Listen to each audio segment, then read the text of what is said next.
Okay, we'll go ahead and get started. Good afternoon. Thank you all for being here. My name is Jake Falcon. I'm the founder and CEO of Falcon Wealth Advisors. And I'm joined up front here with my co-founder and business partner, Corey Bittner. And I promise this afternoon you're going to leave here happier than you were after that Chiefs game. All right? I promise that. I'll guarantee that one for you tonight. That's a guarantee? But today we're here to talk. Today we're here to talk about the One Big Beautiful Bill Act, and it's 870 action-packed pages. And so I want to know first off, who in here has read it? Who's read it? So luckily we've got one guy on our team, Jake Cross, who's read most of it. So if we got a quiz for him tonight, please feel free. He's here. Corey and I are going to go over some of the highlights. We've got about 20 or 30 minutes planned so you can get out of here and go enjoy yourselves on the plaza and have a nice dinner. Please feel free to ask questions throughout. Corey and I prefer these to be interactive because we're really up here today for you and we want to answer your questions. And if you have a question, maybe somebody else is thinking the same thing, so go ahead and ask it because you might be helping other people besides yourself.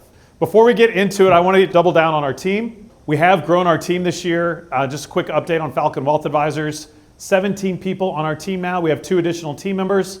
Please help me welcome Calvin and Mike. You guys can give them a round of applause. Mike's back there hiding. Hard for him to hide. We let Calvin go home a little early today. They don't know yet that long hours are coming, but they're coming. But because of that, it's because of all of you, and our practice has grown. We continually sign up 50 to 100 new clients per year. And so if you know anybody that needs our help, we do accept clients by referral from all of you and invitation from us only. So again, we're building our capacity so that we can serve more families. So we're real excited to have both Calvin and Mike join our team. They're working in our account management group. So when you call in, one of them may answer the phone. Take it easy on them. They're new, they're learning. But they're both really bright individuals and they'll surely do their best to help you out when you do call in. A little bit more information on our practice. We are fast approaching $1 billion, which we're really humbled by. If you guys remember, some of you have been with us since day one. We started Falcon Wealth Advisors in 2016 with basically $0. A lot of our clients from UBS came and joined us, which we had around 200 million, and today we're at $950 million. So growing very quickly. Thank you for that, and very humbled. Thank you. Very humbled by that. But my favorite number is right in the middle of this chart. Our annual client retention rate continues to be at 98%, which means most all of our clients, when they do hire us, they keep hiring us every year. So we really are humbled and thankful, and I have a lot of gratitude for that because I understand that it's very competitive out there. There's a lot of advisors out there. It's very confusing. And so the fact that we continue to earn your trust every single day means a ton to us and our team. So thank you guys for that. We do have clients in 35 states and 2 countries. Here, does anyone know the other country? Australia, good memory. Yeah, so here in Australia, we're big in Australia. I guess they love my book down there. Yeah, that's right. So they love my book down in Australia. So we're here in Australia as far as our clientele. Okay, now let's get into what we came to talk about, which is the One Big Beautiful Bill. And I'll tell you, the 870-page document actually impacts every single person in this room, including myself. And I'll start with kind of the broad areas, and then Corey and I are going to get a little bit deeper. But the big one is the tax brackets have actually remained the same. The tax brackets were set to expire at the end of this year, meaning for most of us, all of our taxes were going to go up in 2026. And so if you've met with Jake Cross and the rest of the financial planners, we were busy doing tax planning for you because we are anticipating your tax rate to go up. Well, now those have become permanent. Now, if you think of Congress like I think of Congress, permanent isn't really permanent, right?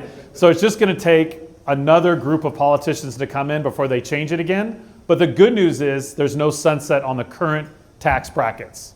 So we don't have to worry about them sunsetting in 2026, 27, 28. So when you're modeling out your financial plans, we can look at the next 5 years, 10 years, or 20 years and have a little bit more confidence in what your future tax bracket's going to look like. They have also made permanent the standard deductions, so they're quite a bit higher for most of us. So a lot of you can't itemize, but that's okay because you're getting that full standard deduction. And then AMT tax hasn't really been much of an issue in recent years. That's also remained high. So what this means is there's still more opportunity for deductions. And then the key component of this slide is to remember to look at those Roth IRA conversions every year. We can't just tell you one year what you should do for the next 20 years. It literally needs to be discussed with our planning group each and every single year. But the good news is now we have a little bit more concrete information and we can model out those Roth conversions for you. So if you have an IRA, you should at least ask the question, What do I need to do? Do I need to look at a Roth IRA as far as a conversion?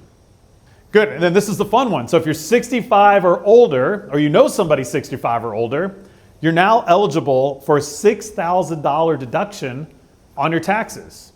This is what Congress tried to do to make Social Security tax-free. So they didn't really make Social Security tax-free, but this was their best effort in doing that. So if you're single, you can get a $6,000 deduction. If you're married, it's $12,000 as long as you're both over 65. Now there are phase-out ranges. So if your income's over $75,000 a year, if you're single, or $150,000 a year, if you're married, this does start to phase out. So you're not so eligible.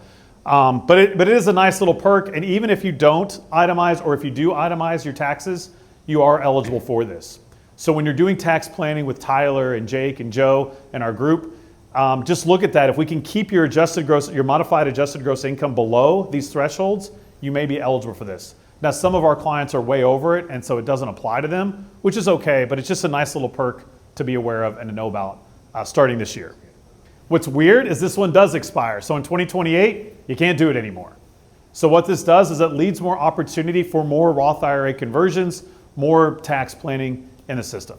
Corey, I left your favorite Trump for you. Okay, perfect. So introducing the Trump account. So one thing, for any children that are born this year through 2028, they're getting a baby shower gift from Congress, from the president, and that is through a Trump account.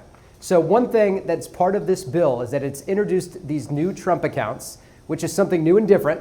But to explain what this is, think about a Trump account like a starter IRA for a child. So it grows tax deferred the same way that an IRA does, but for children that were born this year through 2028, as part of this pilot program, the government is ultimately going to open these accounts and they're going to seed it with a $1,000 investment. And the idea here is that this is intended for the money to be able to grow tax deferred, to really just give the next generation a kickstart early on. Now, parents, grandparents, they can make contributions to these accounts, whereas we've talked before with clients, with their kids, with their grandkids about, can I contribute to an IRA? Can I contribute to a Roth IRA? There's been a lot of restrictions around somebody actually having earned income to be able to do this. The Trump account is very much intended for children that aren't working, for parents, grandparents, and anyone else to be able to make contributions. So $5,000 is the annual cap in terms of dollars that can go into the account. But again, for children that are born this year through 2028, the government is actually going to seed it with $1,000 to begin with. One other point I would make here too is if somebody has a child or a grandchild who was born years before this year, if they're less than 18 years old, there's still eligibility for this. They just may not qualify for the $1,000 seed component of it.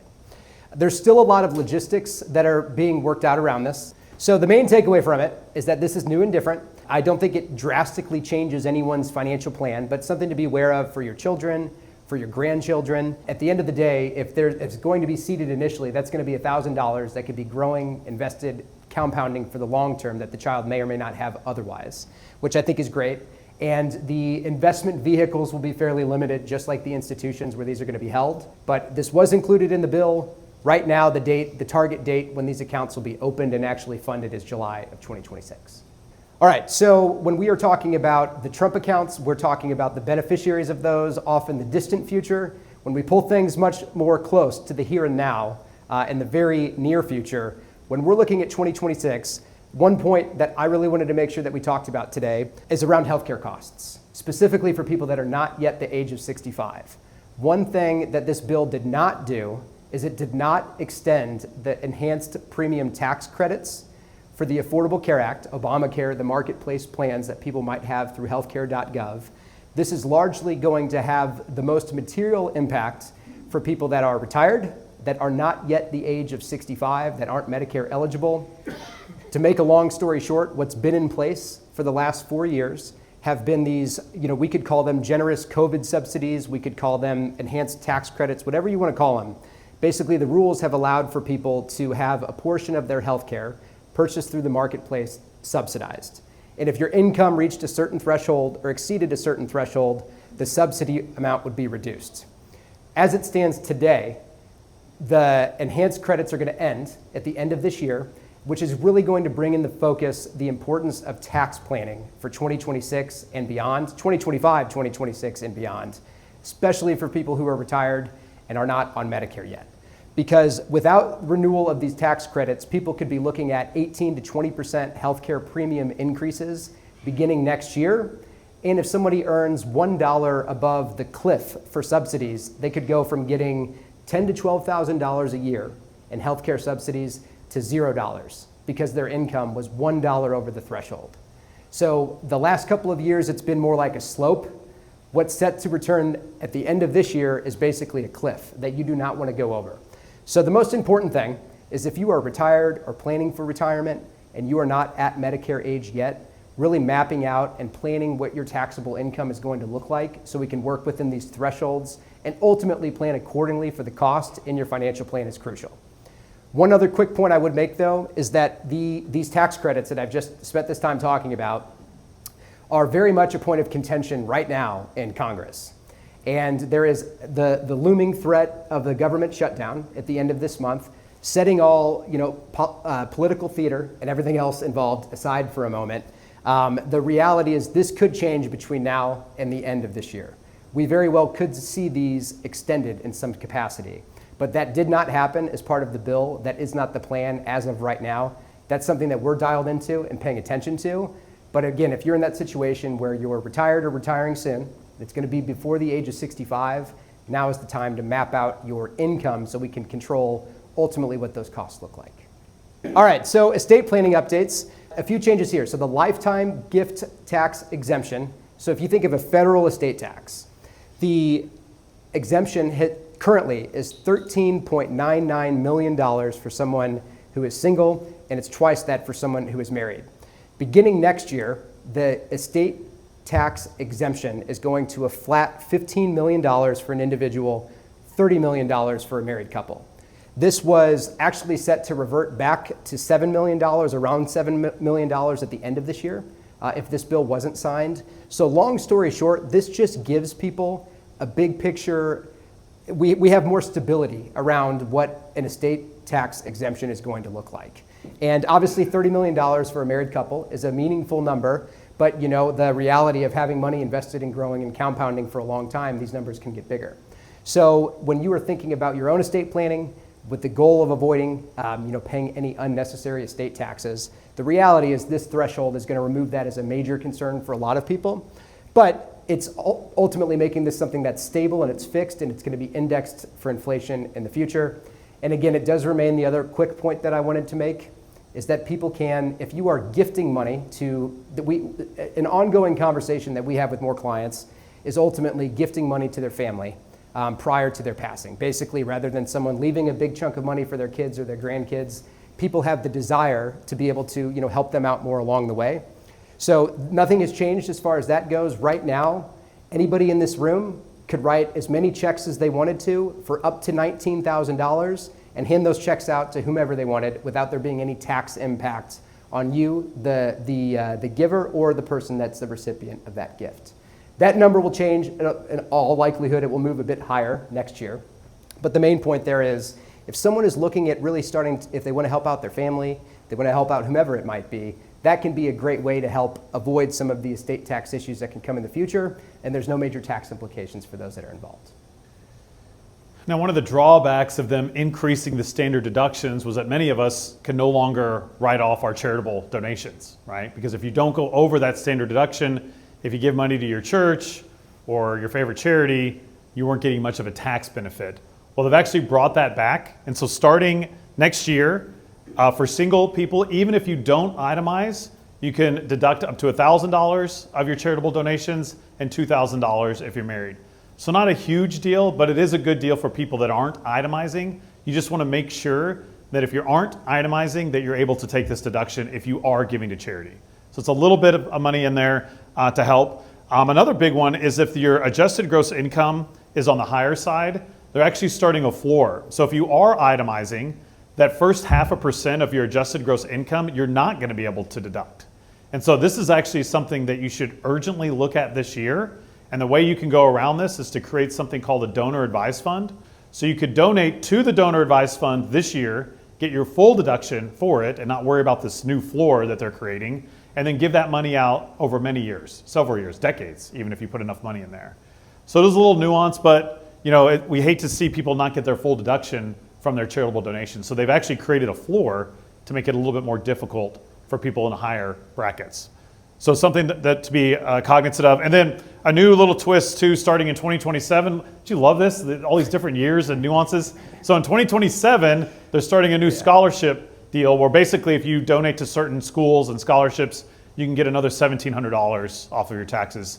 But stay tuned on that because we've got a couple of years to really flesh that out. So a little twist, a little nuance, but the key here is that if you do itemize and you're in a higher tax bracket, I would highly encourage you to revisit a donor advised fund this year because you're not going to be able to deduct as much next year, is the point of this.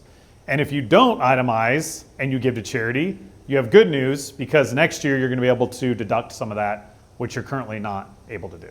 I see some puzzled looks, but kind of grins. This is better than the Chiefs game, I promise. We're winning here. Yeah, we're winning. Feeling that's good. We're winning. Good. Here's my theme though. Please do yourself a favor, do us a favor. Schedule a tax planning meeting with our financial planning group. We have 4 excellent planners who have tax planning software that's already been updated with this 870-page beast of a document. So they can plug in all of your information and it'll tell you what you should or shouldn't do. And that's why you've hired us. So our team has been trained on the new rules. They understand them. They have software that'll double check it all. Just set a meeting with them. It can be a 30-minute phone call. You can come in our office, a 15-minute, just to review your plan. All right, so let's talk about market implications, stock market implications. Now, and again, for those that know me well, some of you have known me for many years, I'm apolitical. I vote for whoever makes the stock market go up. That's who I like, right?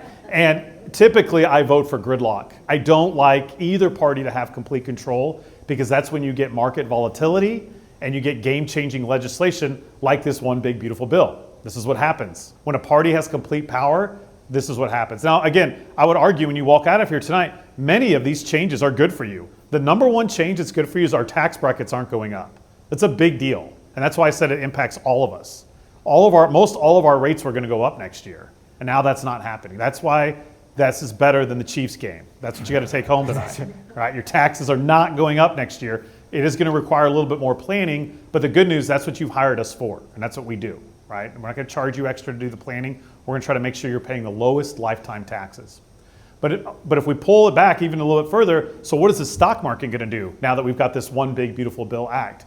And with a heavy Republican Congress and president, you can expect some of the heavy traditional Republican industries to do well. So oil companies, chip manufacturers, defense, nuclear. Now, I just want to caution you though, because we don't know the future. And I want to give you a real world example. I had a talk earlier this year where we discussed how during Trump's first presidency, one would argue that oil stocks did the best because he's more of a pro-oil person. However, the price of oil went down because he's drill baby drill, which actually hurt oil companies' stock prices.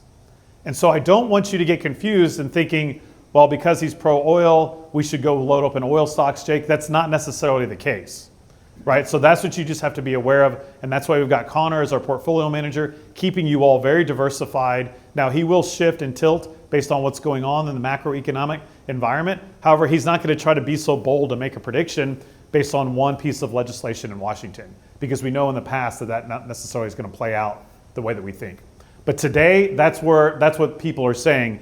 The potential losers are solar and wind, electric vehicles, because he took away a lot of the perks with the electric vehicles, right? So that's why you would think that might have a headwind now. Healthcare, household products, and then insurance. And so we're not making any big shifts in our portfolio. We don't try to predict the future. We stay diversified. We like good companies, strong growers, strong dividend payers. But this is one would argue could be impacted in the industry.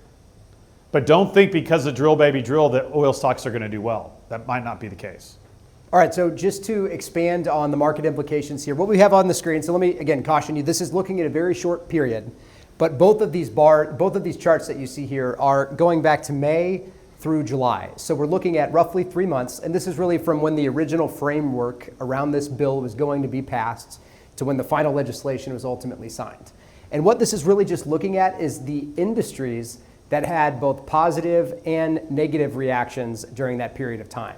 So electrical equipment, passenger airlines, metals and mining, semiconductors and equipment, industrial power production, some of what Jake just covered, we can see some of these industries had very strong returns up until the time this bill was signed.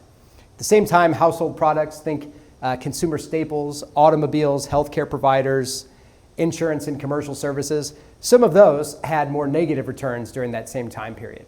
The main point here really to take away is that the market is a forward-looking mechanism. So before we saw that all 870 pages that were out there for everyone to read, the market was pricing in a lot of what has changed around this. And where we go from here, of course, what happens with fiscal policy is one component of what makes the market and what drives returns, but monetary policy, inflation, economic conditions, those also have an impact on the direction that the market moves.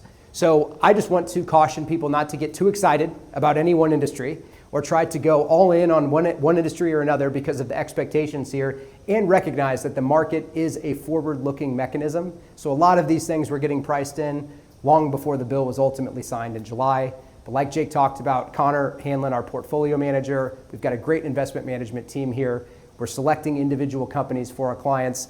This is what we're watching and what we're paying attention to. This is where we're looking to tilt things, but we're not trying to chase whatever we expect to do best. Because exactly the point that Jake made around oil companies, that's a perfect example. But recognizing that the market has already priced a lot of this in, so we want to continue to look forward, but make sure that we are managing risk for our clients. Thank you all for coming out this evening. We are having our holiday party again in December, so stay tuned on that. Luke will send out some information on that. We plan on having it in this building downstairs if it's not booked. And we feel that the demand for these events is much higher. So plan for 2026. I plan on having more educational events like this, where we talk about the latest in stock market, financial planning, taxes, all the things that we geek out on and love, and hopefully you guys love learning more about. I still have copies of my book, Retiring Right. So if anybody would like a copy for free, just see Catalina. She can grab you a copy tonight. Corey and I are still producing Upticks every week. It's on YouTube, Apple, iTunes, and Spotify. And then we've become very active on Instagram. We are not influencers, but we're out there and we're active. So please follow along. We love posting things about our personal lives, things about finances, stock market, and the economy. Thank you, and we'll stick around if you guys have any questions. Thank you for being here. Thank you. Yes.